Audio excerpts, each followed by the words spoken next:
Be still and know that I am God. Be still and know that I am God. And be still and know that I am God. Be still and know that I am God.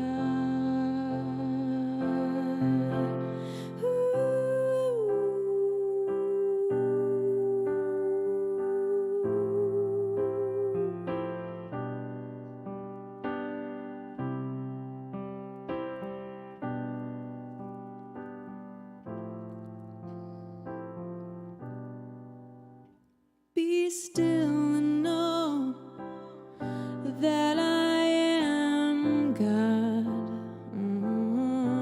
Yeah. And be still and know that I am God. Yeah. And be still and know that I am God. Be still and know that I am God.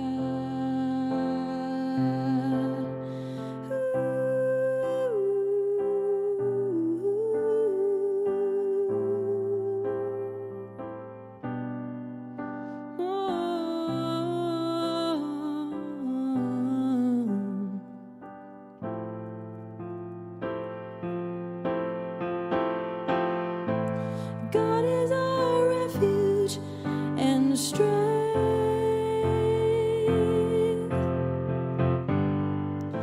a very present help in trouble.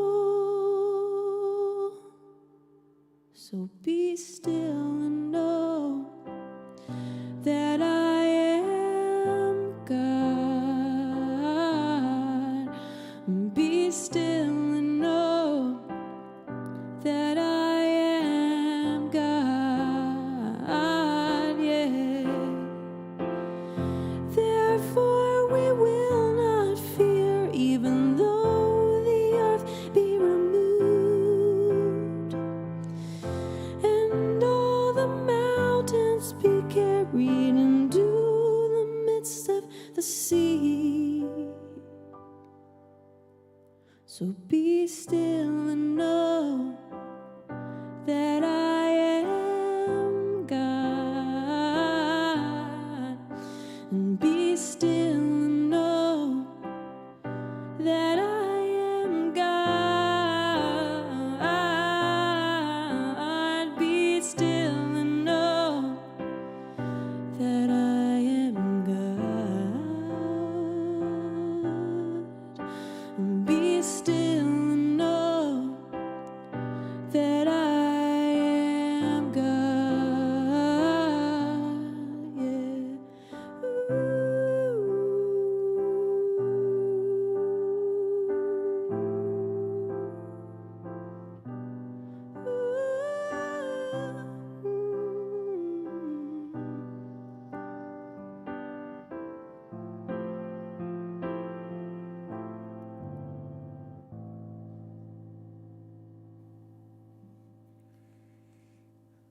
Well, welcome to our Good Friday service, in which we will discuss the 7 last words of Jesus. We have a small but mighty worship team this evening, including myself, Reverend Deborah Phillips, of course, and the one and only Laree Shiflett. And Rosie the chaplain. And Rosie the chaplain, holding it down this evening. And of course, we come together to pray and remember the way shower, to remember the individual who's a model of our possibilities. Of course, this is the day we commemorate the immediate prelude to a story of victory, a story of the Christ Spirit's triumph over the horrific conditions that he faced.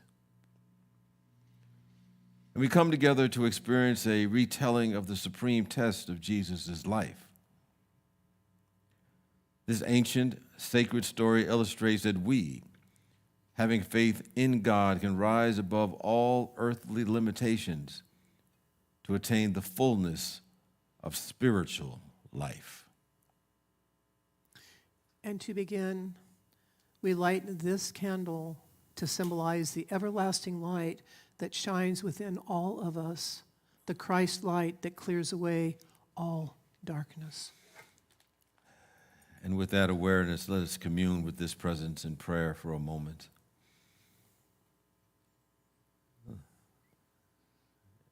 We become still and know that the only enduring power that there is the power and the presence and the love of God itself. And no matter what we may be going through or go through in our life in this earthly plane, there is a presence that remains the same yesterday, today, and forever. It is our comforter in times of challenge or need. We surround the divine soul of Michael Moran, who's continuing on his adventure of life on the other side of the veil. We bring in all those to our minds and hearts who are making transitions in their own way. Perhaps it's ourself on this earthly plane. But we rest assured there's a presence that we can lean on at any time, anywhere. It can never change up on us. And we're grateful that all the qualities of this presence, first and foremost, divine love itself, is not only there, but also a reflection of what is in us that is also the same, is more powerful than anything we face in the world. So we become still and know the power and the presence and the love of pure spirit. Amen. Well, at Christmas, we celebrated the birth of Jesus of Nazareth, and we discovered and uncovered the metaphysical meaning of his birth, his rising consciousness. We talked about the so-called lost years where he traveled and studied, and then his return to begin his ministry, to fulfill his purpose on this planet. As we come into the story today on Good Friday, Jesus is under a death sentence and hangs on a cross between two thieves. And we may wonder, how did it come to this? So before we enter the metaphysical and metaphorical implications of Jesus' last hours on earth, let us consider what transpired during those 3 years. Certainly, many good things came during those years.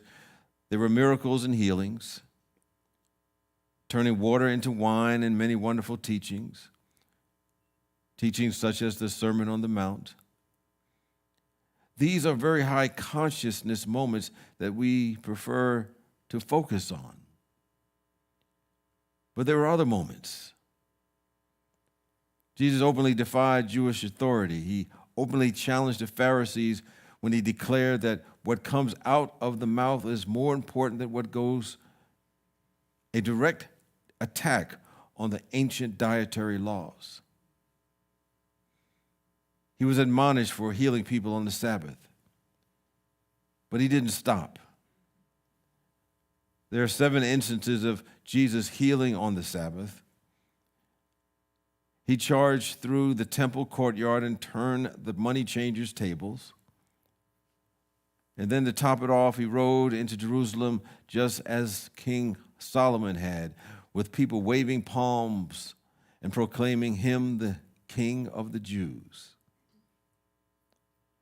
The truth is that Jesus was always needling authority. His message was one of compassion and love, of forgiveness and understanding. And it was this very teaching that required him to push back at the limited traditional thinking of the Pharisees.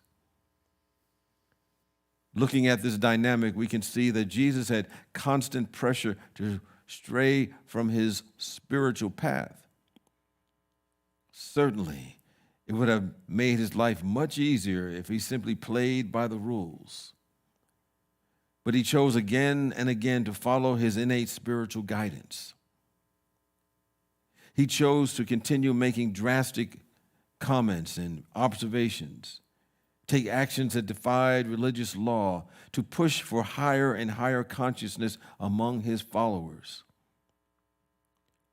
But for the most of those 3 years, Jesus' life was not in danger. And at the time, one might very well say, sure, he can get away with all this because there were no consequences. And so the question might be, what would Jesus really do when it came down to life and death? Would his teachings hold? Would he fulfill the purpose for which he was born? The tension between Jesus and the Pharisees had been rising for some time, and he intentionally agitated them by riding into Jerusalem as had King Solomon, letting people proclaim him the King of the Jews. He knew this would push things way beyond their comfort zone and that there would be pushback. But he held his ground. He stood in truth. He had many opportunities to dodge this experience and disappear. The disciples even encouraged him to do so. He had one last meal with his disciples, gave them a final teaching, and went out to pray.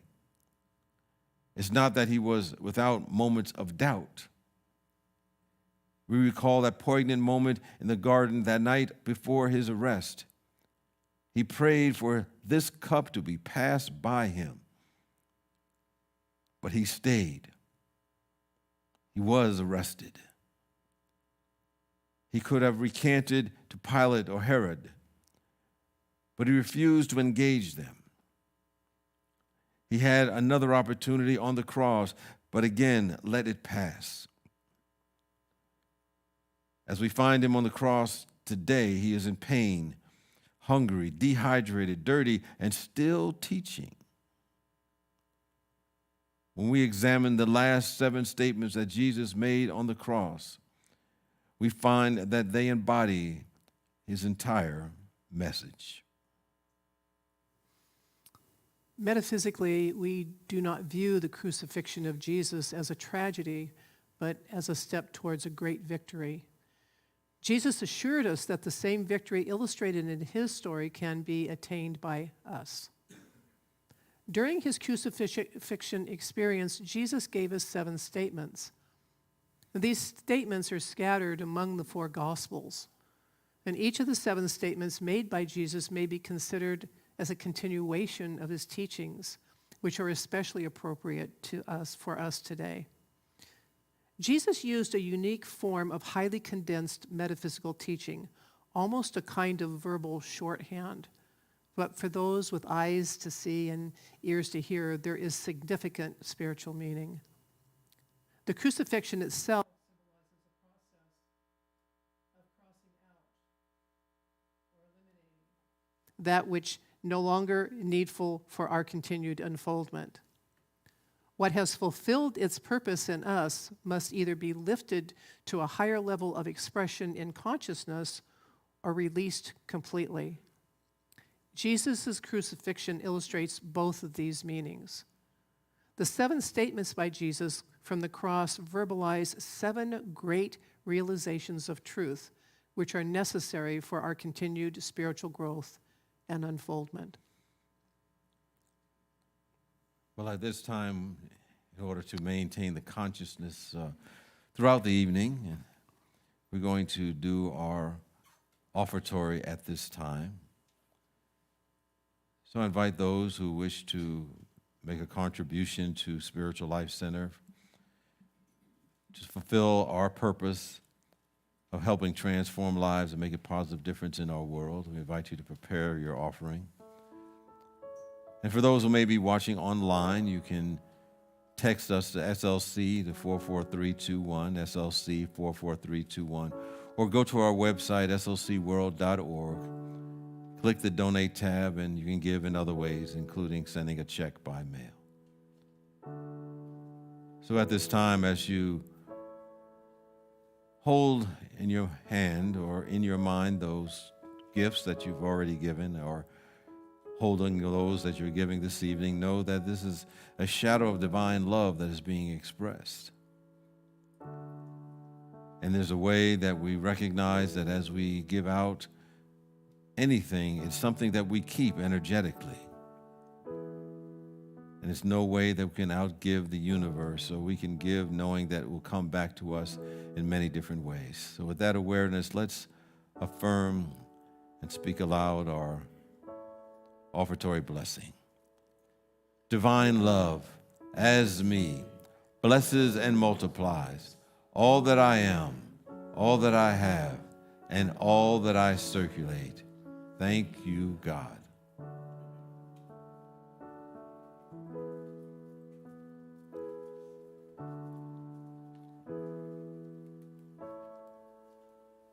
I am so blessed. I am so blessed. I am so grateful for all that I have. I am so blessed. I am so blessed. I am so grateful. I am so blessed. I am so blessed. I am so blessed. I am so grateful for all that I have. I am so blessed. I am so blessed. I am so grateful. I am so blessed. I am so blessed. I am so blessed. I am so grateful for all that I have. I am so blessed. I am so blessed. I am so grateful. I am so blessed. I am so blessed. I am so blessed. I am so grateful for all that I have. I am so blessed. I am so blessed. I am so grateful. I am so blessed. I am so grateful. I am so blessed.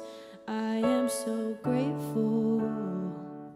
I am so blessed.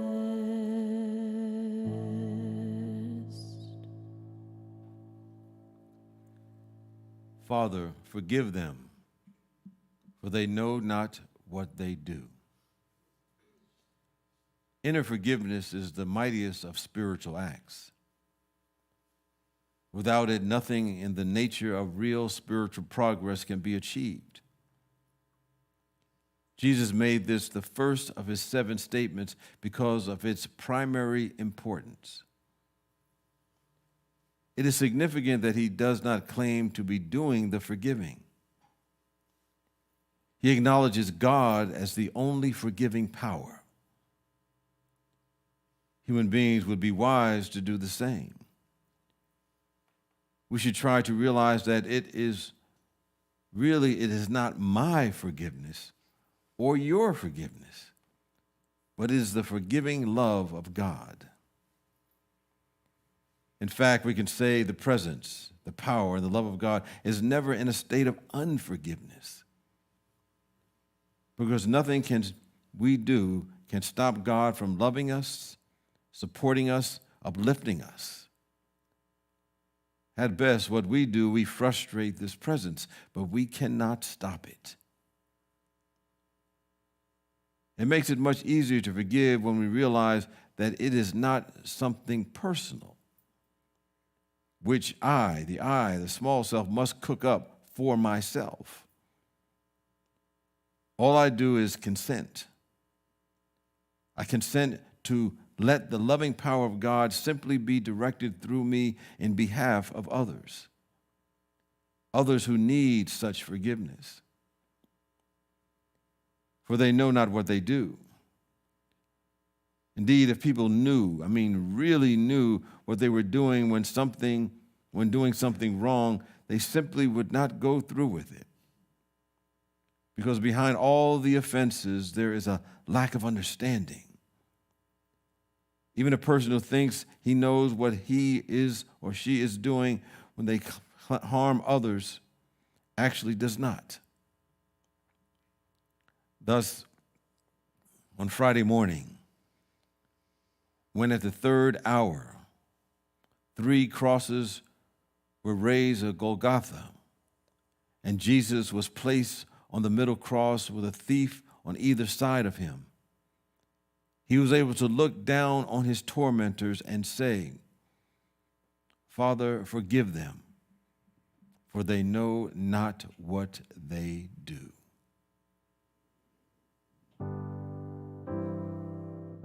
Father, forgive them, they know not what they do.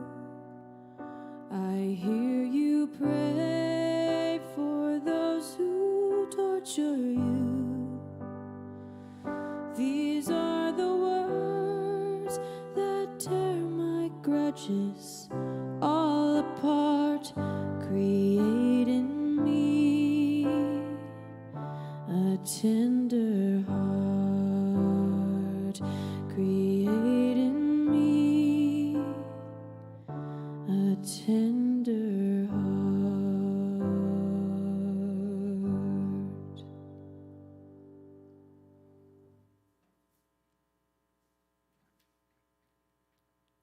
As we hear these first words of Jesus from the cross, we say, loving God, we bless those who persecute us.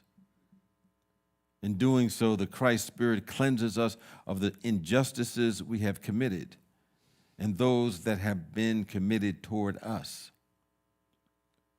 To those we have offended, we ask for forgiveness.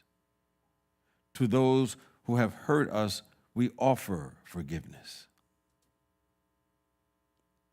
I freely give and am forgiven through the Christ that dwells within me. Quietly affirm these words with me as I repeat them again. I freely give and am forgiven through the Christ that dwells within me. Feel the cleansing action of the Spirit of forgiveness in you.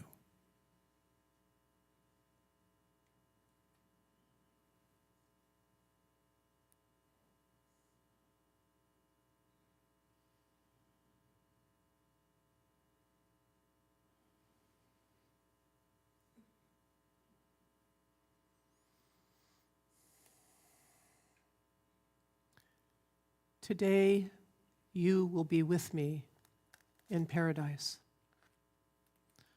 What is paradise? Where is it? Jesus knew, and he told us about it many times. Paradise is a name given to the here and now consciousness of oneness with God. Where is oneness with God? It is here. When is oneness with God? It is now. Jesus spoke these words to one of the thieves being crucified with him. And Charles Fillmore wrote that these two thieves symbolize past and future. Memories of the past rob us.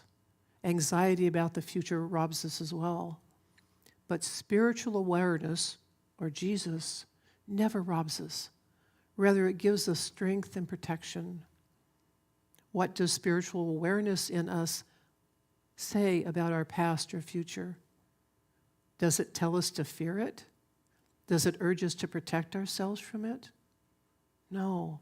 Spiritual awareness says to us, today you will be in paradise. In other words, spiritual awareness says we can bring our concerns into our here and now consciousness of oneness with God. We need not project into the past or future, but rather bring all thoughts into paradise. Paradise is our oneness with God, and it is here, it is now, it is forever.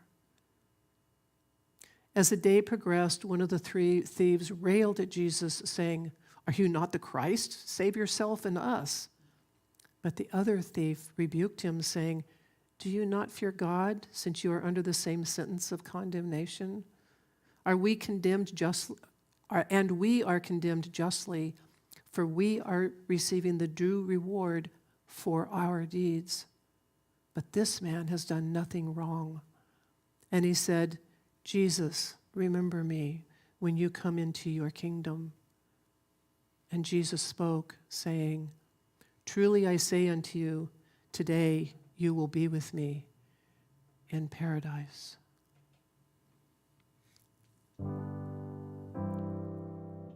You turn your head to address a dying thief. Today you'll be in paradise with me. These are the words where every hopeless soul must start. Create in me a trusting heart. Create in me a trusting heart.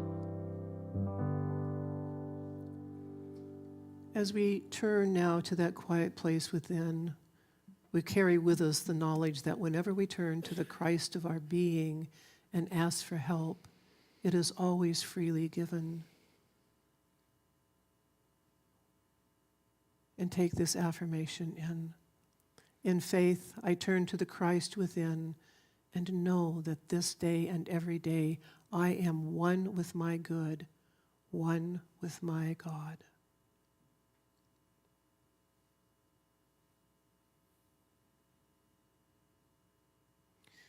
In faith, I turn to the Christ within and know that this day and every day I am one with my good, one with my God.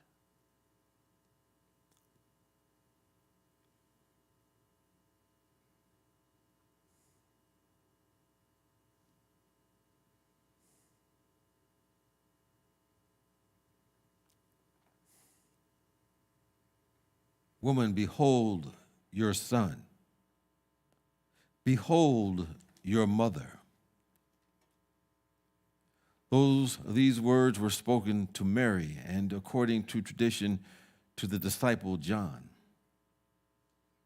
Mary and John were not mother and son, but Jesus was speaking from a level of the highest understanding concerning the truth of human relationships.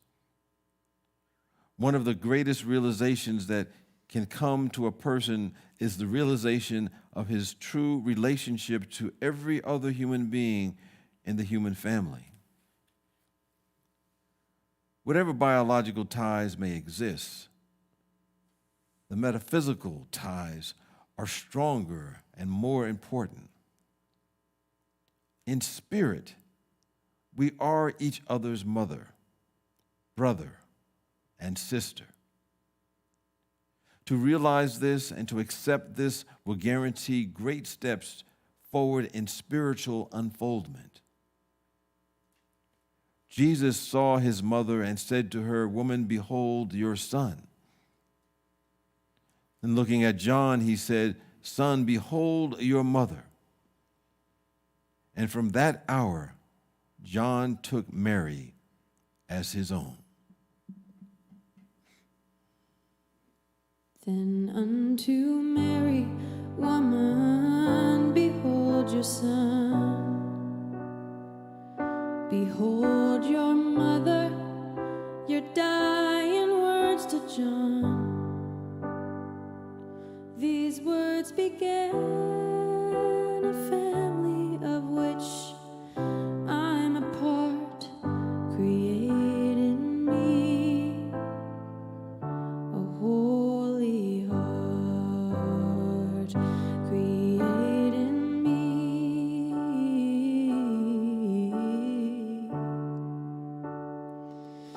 a holy heart.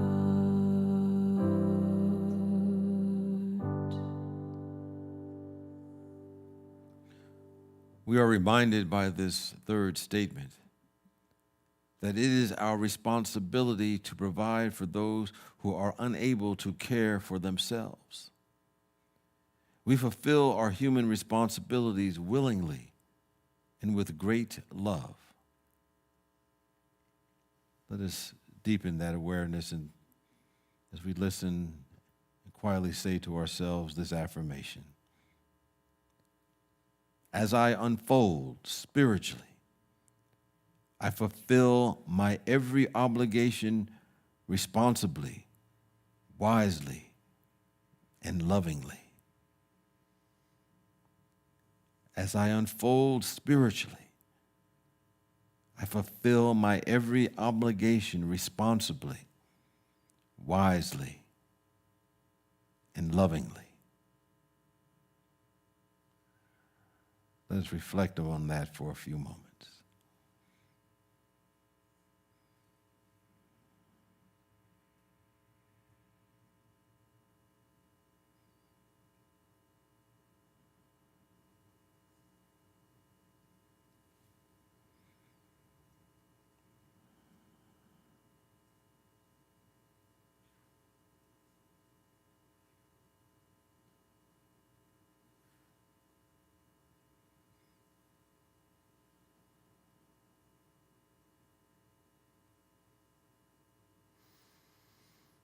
My God, why hast thou forsaken me? Jesus once again teaches by making himself an example. Notice that this is a question, not a statement. Jesus was probably not asking that question for his own sake because he knew the real answer. He knew truth. He spoke the question to show us what is often in our own hearts as we seek to follow him. The question sparks a wondering in us. Why am I feeling separated from God? Even when we know better, this feeling may creep over us. This teaching shows us that asking why is okay. It is normal. It is healthy. And when the 6th hour had come, there was darkness over the whole land until the 9th hour. And Jesus cried with a loud voice, my God, why have you forsaken me? Your darkest hour, you cried out from a tree. My God, why have you forsaken me? These words of anguish pierce me through just like a dart, create in me a thankful heart. Create in me a thankful heart. When we experience spiritual crucifixion, we may feel as Jesus did when he uttered those words, that even God seems to have forsaken us. In these periods of darkness, Christ's Spirit within gives us the strength to persevere. God is here, even in our darkest, most painful, and confusing moments. And let's take this affirmation in and repeat it to yourselves. God's love comforts me. God's power strengthens me in my hour of need. God's love comforts me. God's power strengthens me in my hour of need.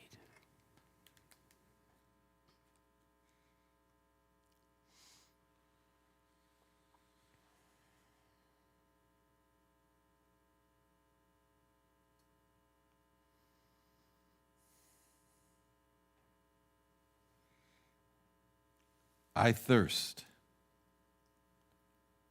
This is an affirmation of a need. It is an asking. The asking is immediately followed by the meeting of that need. Jesus was given a sponge soaked with a mixture of vinegar and gall or myrrh, a soothing drink. Jesus had previously taught, ask and you will receive. Here he gives us an example of practicing what he preached. There are times when a person finds him or herself in a situation where things look hopeless. During such times, they will feel an overpowering thirsting after righteousness. What should one do then? Jesus said, ask and you will receive. Blessed are those who hunger and thirst after righteousness, for they shall be satisfied. With God, no situation is hopeless, for God is mightier than circumstance. After this, Jesus, knowing that all was complete, said, I thirst.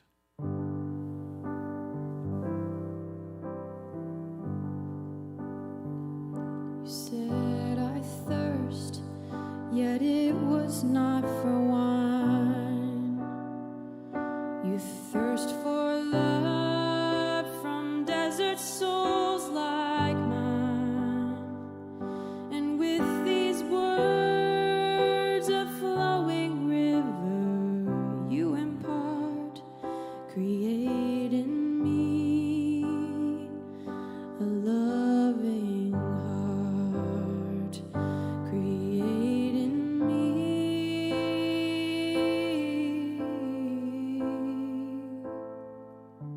a loving heart. There comes a time in spiritual unfoldment when we finally know that the body is not limited to the physical. It is the temple of the living God. And its full needs can only be met by drinking of the living water, the life of the Christ or the divine. As we return now to the silence, let us quietly affirm these words. I drink of the living water of spirit, and every need of my mind and body is fulfilled. I drink of the living water of spirit, and every need of my mind and body is fulfilled. Take in these words in the quietness of your being.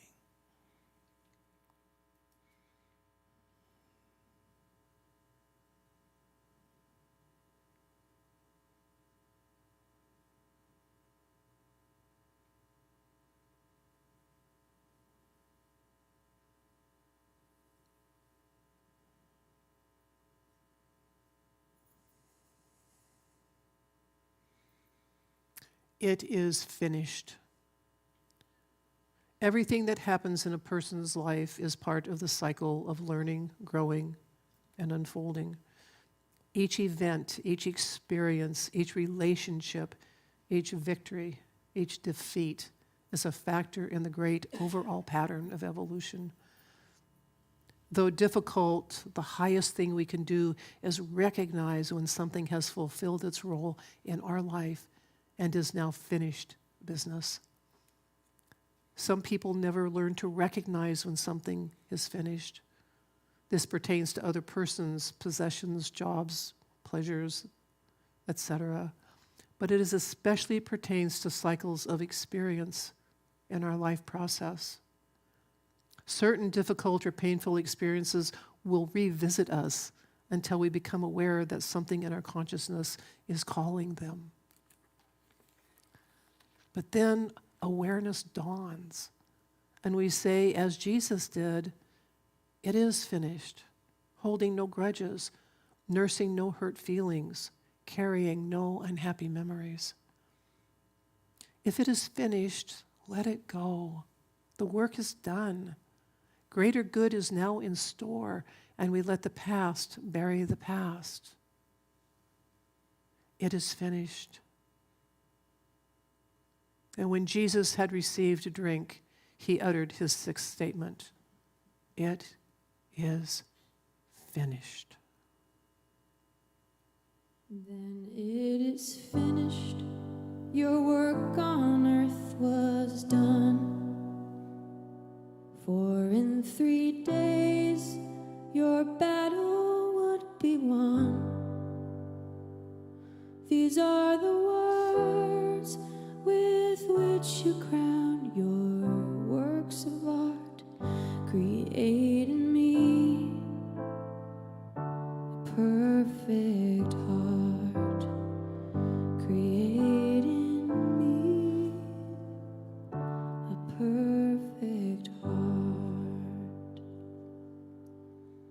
When we come to the limit of human effort and know that we have done all we can do, we keep our faith and know that with God, all things are possible. We have done all we can humanly do, and we totally surrender our will to God. And let's embrace this affirmation. The living, loving Christ of my being works for my highest good in all matters that I release it to. I let go. I let God. The living, loving Christ of my being works for my highest good in all matters that I release it to. I let go. I let God. And let's take this into silence.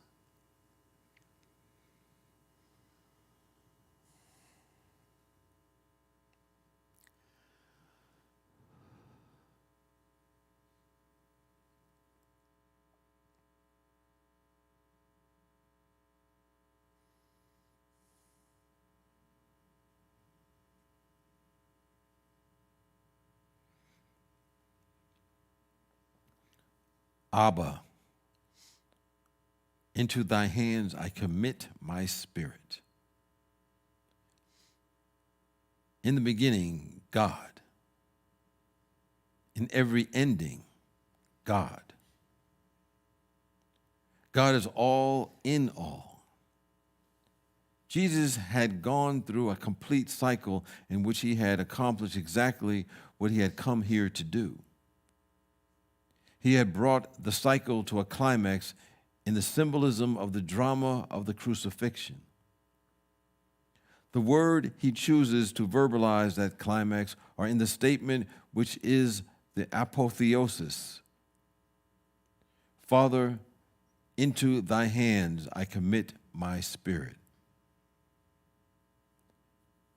People often wonder, what is going to happen to me next? If we follow the example of Jesus, we can know that we can safely place ourselves, our lives, our bodies, our future in God's hands. We're not taking any risks when we do this. God is completely dependable because God cannot be changed. When Jesus gives us his example of commending his whole spirit into God's hands, he is once again demonstrating his own teachings. God is the answer to everything.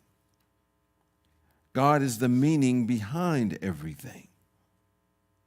God is the only fate in store for his children.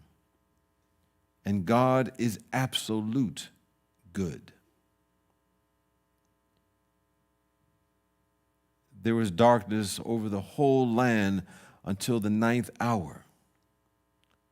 While the sun's light failed and the curtain of the temple was torn in two, then Jesus, crying with a loud voice, said, Abba, into your hands I commit my spirit. And having said this, he breathed his last breath.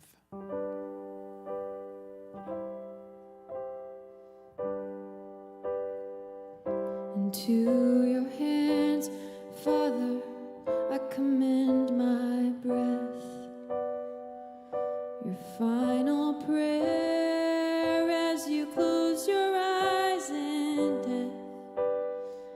And with these words, one day I'll fly to where you are. Create in me. Create in me. Create in me a faithful heart.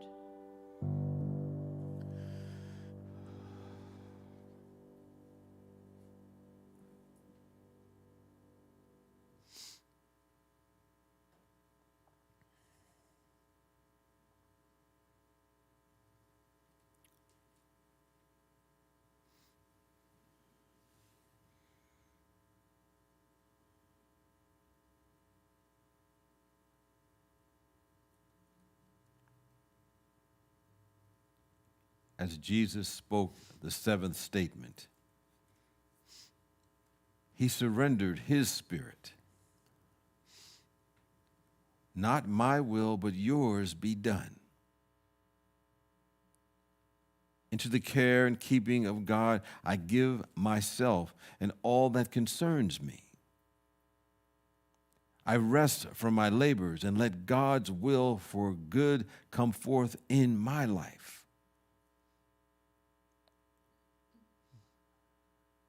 Let us once again return to that silence with this thought. I release and let go of my concerns. God's will be done in me now.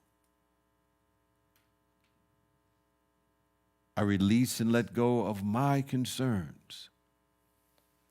God's will be done in me now.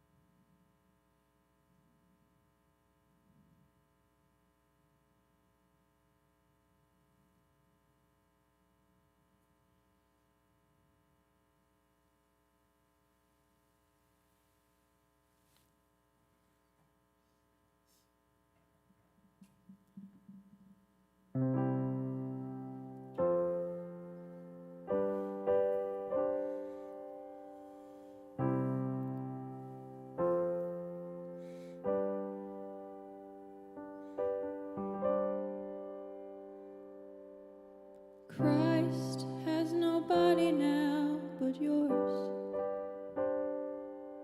No hands, no feet on earth but yours.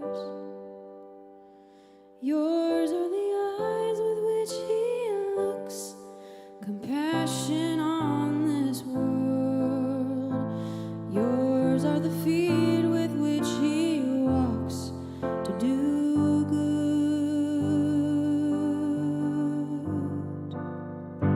And yours are the hands with which he blesses all the world. Yours are the hands,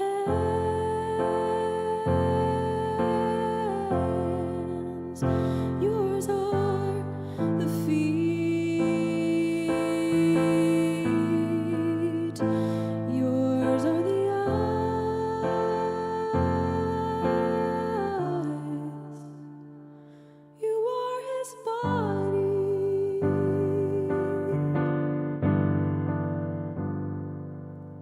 And Christ has no body now but yours. He's got no hands, no feet on earth but yours. Yours are the eyes with which he looks, compassion on this world. Yours are the feet with which he walks to do good.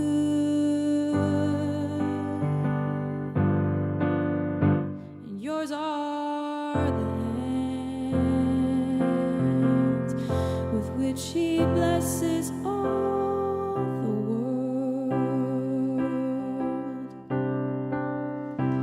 Yours are the hands,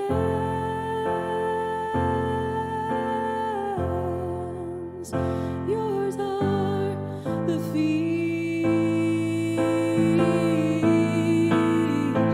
yours are the eyes, you are his body.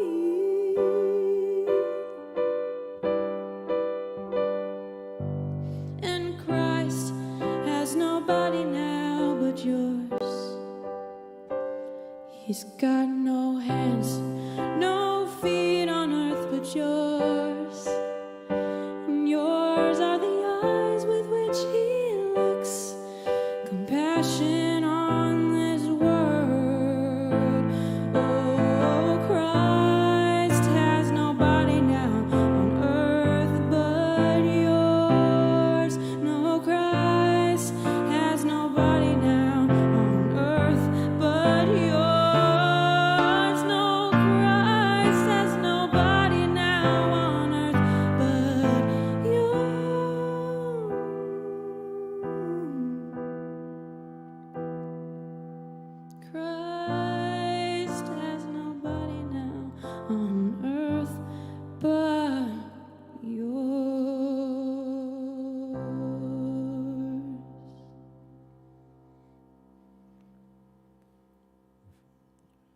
Well, we have gone through the 7 last words. We've moved through the different emotions and experiences of the crucifixion experience. The next phase is the celebration, in which you resurrect and rise above all the challenges that we face and look how we can employ all of the patterns and ideas and principles that the master teacher left for us in our life. And for that comes Sunday for the rest of the story. We got to get them off the cross. Peace and blessings to you. You may go in peace. God bless.